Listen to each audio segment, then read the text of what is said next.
What if the story you know about Mary Magdalene is only half the truth? In this video, we uncover the mysterious life of one of Christianity's most misunderstood figures, and explore the possibility that her deeper role was preserved not in Rome, but in the ancient texts of Ethiopia. Was she more than a follower? A mystic? A teacher? Maybe even a prophet? Join us as we dive into Ethiopian scripture, hidden gospels, and lost traditions to reveal a side of Mary Magdalene the world was never meant to see. This is history, rewritten from the shadows. Mary Magdalene stands as one of the most enigmatic and compelling figures in Christian history. While widely known as a follower of Jesus and witness to his resurrection, interpretations of her role have varied dramatically across time and traditions. In Western Christianity, her identity has often been conflated with that of a repentant prostitute, an association that has been challenged and largely corrected by modern scholarship. Meanwhile, Gnostic texts elevate her as a spiritually enlightened disciple, perhaps closer to Jesus than any of the 12 apostles. Yet, beyond the canon and beyond the Gnostic writings, there exists a lesser-known realm where Mary Magdalene's story takes on even more mysterious dimensions: the Ethiopian Christian tradition. Ethiopia's ancient religious texts, many written in Guizi, an ancient Semitic language, offer alternative perspectives on biblical figures that differ from mainstream Christian interpretations. Among them is a potential hidden life of Mary Magdalene, one veiled in secrecy, mysticism, and spiritual authority. This essay explores the mysterious life of Mary Magdalene as it may be preserved in Ethiopian scripture and tradition, shedding light on the overlooked narrative strands that could redefine our understanding of this powerful woman in the early church. The canonical Magdalene.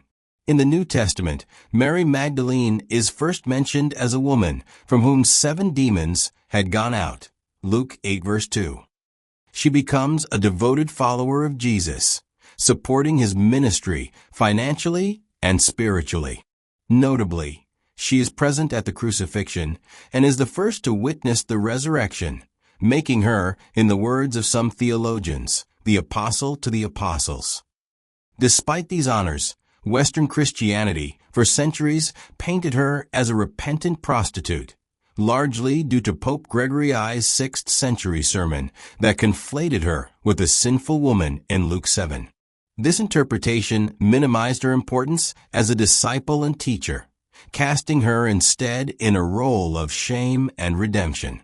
Modern biblical scholarship and feminist theology have worked to recover Mary's true identity. But this recovery often focuses on canonical and Gnostic sources, neglecting the equally rich traditions in Eastern Christianity, particularly the Ethiopian Orthodox Tewahedo Church. Ethiopian Christianity, a unique biblical lens. Ethiopia has one of the oldest Christian traditions in the world, dating back to the 4th century, with some claims of Christian presence even earlier due to the influence of the Ethiopian eunuch baptized by Philip in Acts 8. The Ethiopian Orthodox Tewahedo Church holds a unique position with its distinct biblical canon, which includes texts not found in any other Christian tradition, such as the Book of Enoch, Jubilees, and various apocryphal works. Ethiopian Christianity integrates Jewish, Christian, and local African religious elements into a deeply mystical worldview. Religious texts in Ethiopia often preserve traditions long lost elsewhere, sometimes retaining echoes of early Christian doctrines and forgotten saints. This unique spiritual ecosystem provides fertile ground for uncovering new dimensions of well-known biblical figures.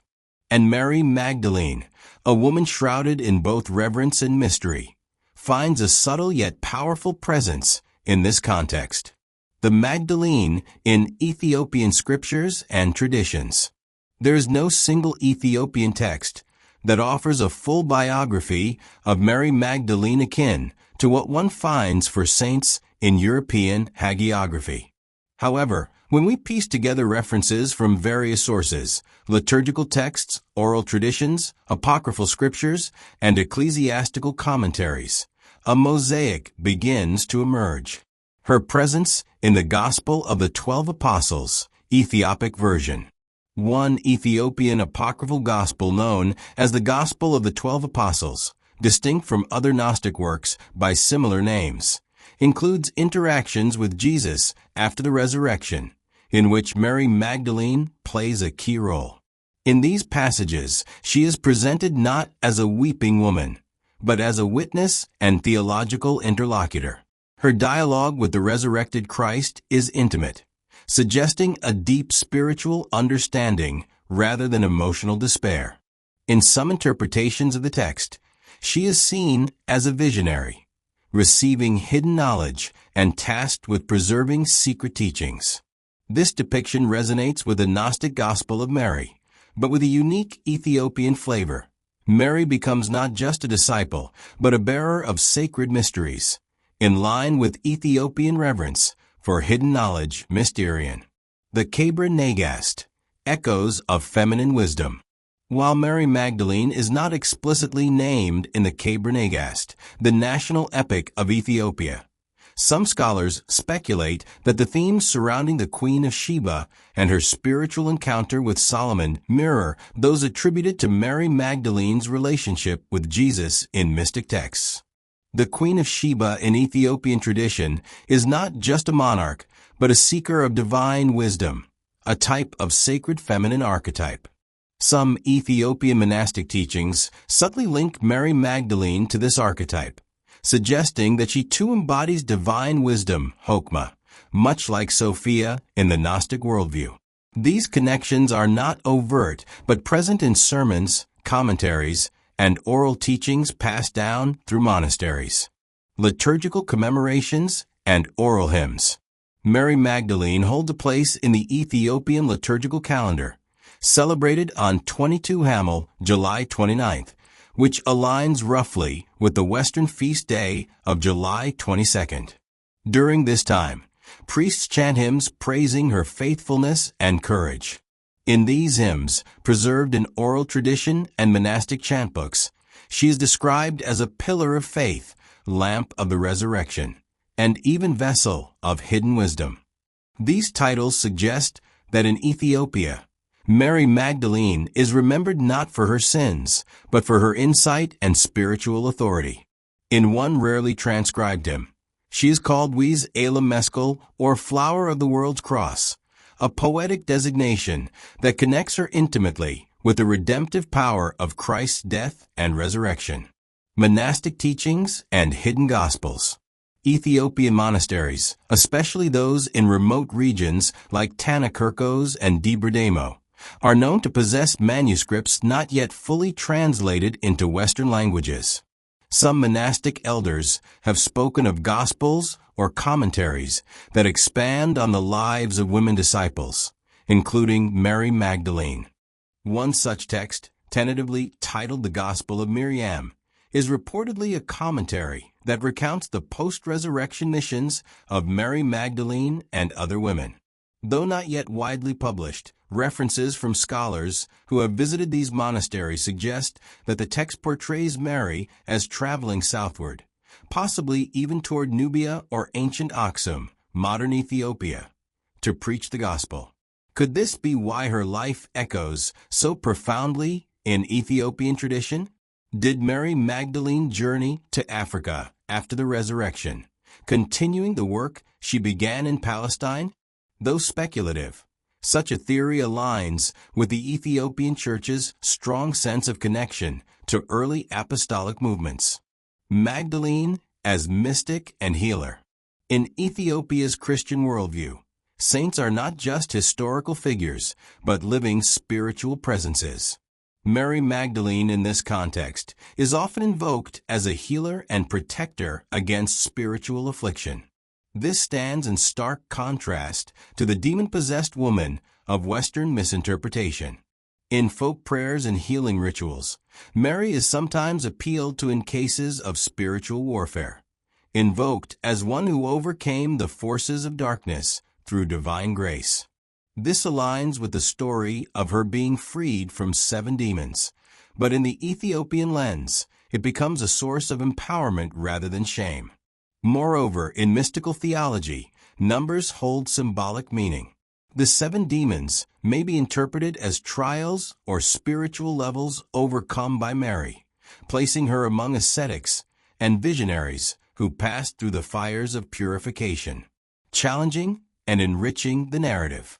The possibility that Mary Magdalene's life story includes a chapter in Ethiopia challenges traditional narratives, but also enriches them.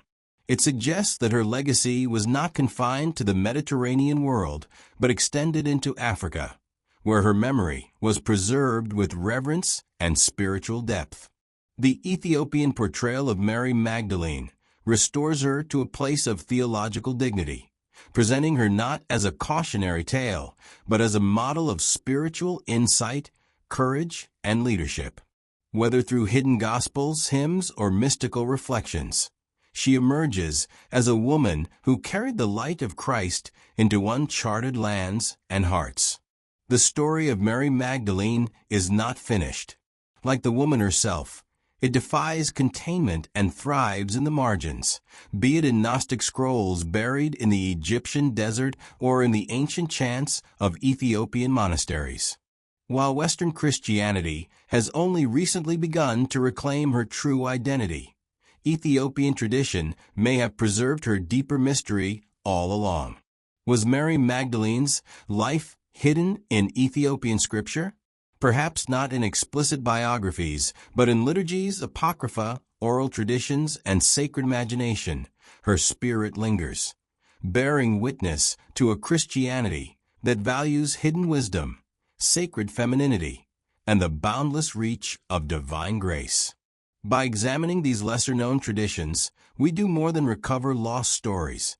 We participate in a global remembering of the earliest voices of the Church, voices like that of Mary Magdalene, who still calls us to see, to believe, and to proclaim. Cultural memory of hidden figures. History is often written by the victors, but cultural memory, the collective remembrance of a community, has a different rhythm. Unlike official history, cultural memory exists in oral traditions, folktales, rituals, songs, art, and underground writings. It preserves what formal institutions forget or suppress, the stories of the rebels, mystics, women, and outcasts who shaped civilizations from the shadows. These hidden figures often challenge dominant power structures, transcend conventional norms, or embody sacred knowledge lost in translation. This essay explores the phenomenon of hidden figures in cultural memory, particularly through the lens of mythology, religion, and folklore. We will examine how figures like Mary Magdalene, Lilith, and pre-colonial spiritual leaders have been simultaneously obscured in historical records, yet immortalized in collective imagination. We'll also discuss why these figures remain relevant today, how their stories evolve, and what their presence reveals about the dynamics of power, gender, spirituality, and resistance. Defining cultural memory. Cultural memory refers to the ways a society collectively remembers and interprets its past beyond official archives. According to scholars like Jan Assmann, it consists of institutionalized commemoration, like rituals, traditions, or monuments, and is maintained through symbols, performance, and storytelling. Hidden figures exist in the cracks of cultural memory. Those who are either partially remembered, deliberately misrepresented, or left unnamed in formal records.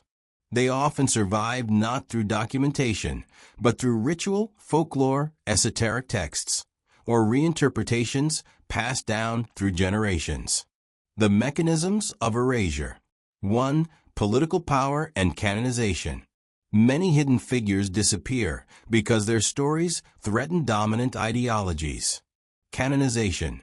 The process of choosing which texts, saints, or stories are officially accepted, plays a crucial role in shaping collective memory. Figures that do not fit into patriarchal, colonial, or religious narratives are often left out or villainized. For example, Mary Magdalene, once a close disciple of Jesus, was reduced for centuries to a repentant prostitute, despite the lack of scriptural basis. Lilith in Jewish mythology was erased as Adam's first wife and recast as a demon for refusing to be submissive. Enheduanna, a Sumerian high priestess and possibly the world's first named author, was forgotten in modern historiography until the 20th century. 2. Colonialism and cultural suppression. Colonial regimes often suppressed native religions and oral traditions, replacing indigenous figures with Christian or Western counterparts. As a result, countless spiritual leaders, prophetesses, and deities were absorbed into colonial narratives or lost entirely. In Africa, for instance, many pre-Christian seeresses and priestesses were demonized or renamed in European records. In the Americas, Aztec and Inca female deities were subsumed under Catholic figures like the Virgin Mary. Cultural memory as resistance. Despite erasure, many hidden figures survive in cultural memory as acts of resistance. Marginalized communities have used folklore, ritual, and subversive storytelling to keep their stories alive. 1. The Magdalene reimagined. While the Western Church framed Mary Magdalene as a fallen woman, Gnostic and Eastern Christian traditions remembered her as a spiritual teacher and visionary. In texts like the Gospel of Mary, she conveys deep metaphysical teachings and challenges Peter's authority, symbolizing an alternative Christian lineage. In Ethiopian Orthodox tradition, though not explicitly centered on her, theological emphasis on mystical visionaries and women saints echoes Magdalene's archetype. Her image evolves from a sinner to a spiritual equal of the apostles, reflecting the power of cultural reinterpretation. 2. African diaspora spirits. In Haitian Vodou, Ursuli Dantir, a fierce, dark-skinned female spirit, preserves the image of resistance and maternal strength. She is sometimes syncretized with the Black Madonna or Our Lady of Czestochowa, showing how African spirits found new life in Catholic forms during colonial oppression. Similarly, Oya, the Yoruba goddess of storms and change, survived through oral memory even as missionaries attempted to erase African cosmologies. Her survival is a testimony to the resilience of cultural memory in the face of religious imperialism. 3. Women in folk Islam. In parts of North Africa and Central Asia, local women saints and mystics, often left out of written Islamic history, are remembered through shrine veneration and oral poetry. These women are often healers, dreamers, or spiritual mediators, acting as bridges between the divine and human worlds. Though not formally canonized, they remain revered in cultural memory as vessels of hidden wisdom. Hidden figures in mythological archetypes. Cultural memory doesn't always preserve specific individuals. It often memorializes archetypes: the rebel goddess, the wise outcast, the trickster, the shadow twin. These recurring roles speak to deeper psychological and spiritual truths. 1. Lilith, demon or divine feminine. In early Mesopotamian and Jewish myth, Lilith appears as Adam's first wife, who refuses to be subservient and leaves Eden. She is later demonized as a child-stealing seductress. But modern interpretations, especially within feminist and esoteric circles, reclaim her as a symbol of sexual autonomy, power, and rebellion against patriarchal control. Lilith's presence in amulets, lullabies, and Kabbalistic traditions shows how cultural memory can split. She is both feared and revered, erased from scripture, yet preserved in magic. 2. The Black Madonnas. Scattered across Europe are images of Black Madonnas, dark-skinned statues of the Virgin Mary. While their origins are often obscured, some scholars suggest links to ancient earth goddesses, African influences, or esoteric Christian sects. These Madonnas, preserved in pilgrimage sites and folk traditions, challenge the whitewashed iconography of mainstream Christianity and may represent an underground lineage of divine feminine energy. Their persistence in cultural memory, despite institutional neglect, shows how sacred archetypes resist erasure. Oral tradition as archive. In many cultures, especially those without a strong written record, oral tradition functions as the primary archive of cultural memory. This includes not just storytelling, but also music, dance, symbols, and rituals that embody ancestral knowledge. Example: West African griots. Griots are traditional storytellers, poets, and musicians who preserve history through performance. In societies like the Mande of Mali or the Wolof of Senegal, griots recount genealogies, epic battles, and moral tales. Many hidden figures, especially women, are preserved through griot storytelling, including powerful queens, priestesses, and warriors omitted from colonial accounts. Example: Indigenous American memory keepers. Many Native American tribes rely on ceremonial language and vision quest stories to pass down wisdom. Figures like White Buffalo Calf Woman, a Lakota spiritual teacher, are central to indigenous cosmology, yet often omitted from mainstream historical texts. Her memory survives in ritual, oral narrative, and sacred artifacts. Suppressed but symbolic. Why they matter. The survival of hidden figures in cultural memory is not accidental. It is symbolic and intentional. These figures often represent what the dominant culture tries to suppress. Spiritual knowledge outside religious orthodoxy. Matriarchal or gender-fluid authority. Racial or ethnic origins deemed heretical or dangerous. Rebellions, alternative theologies, or sacred sexuality. By resurfacing these figures, communities reclaim lost aspects of identity and challenge the status quo. The continued fascination with such characters, whether in academic circles or popular culture, reveals a collective hunger for truths buried by power structures. The digital age, revival and reclamation. Today, the Internet functions as a new archive of cultural memory. Social media, independent documentaries, blogs, and podcasts allow communities to reclaim hidden histories in unprecedented ways. Movements like #SayHerName, reclaiming forgotten Black women victims of violence. Feminist reinterpretations of religious texts and saints. Digital restoration of indigenous, African, and diaspora spiritualities. These efforts mirror ancient oral traditions in digital form. They allow fragmented memories to be pieced together into powerful counter-narratives. Remembering as revolution. The cultural memory of hidden figures is more than historical curiosity. It is a form of resistance, identity reconstruction, and spiritual healing. These figures, whether mystics like Mary Magdalene, rebels like Lilith, or nameless priestesses of ancient lands, represent knowledge that patriarchy, colonialism, and institutional religion tried to bury. Yet, as long as people remember, sing, tell stories, and dream, these figures live on. They continue to inspire revolutions in thought, restore balance to spiritual discourse, and remind us that the forgotten are not truly gone. They are simply waiting to be remembered. Thanks for joining us on this journey into the hidden life of Mary Magdalene. From ancient Ethiopian texts to suppressed gospels, her story challenges everything we thought we knew about early Christianity. Could she have been more than a disciple, perhaps a spiritual leader or keeper of secret teachings? Let us know your thoughts in the comments below. Don't forget to like, subscribe, and hit the bell so you never miss a mystery. And remember, history isn't always what's written. Sometimes it's what's whispered, hidden, and waiting to be found.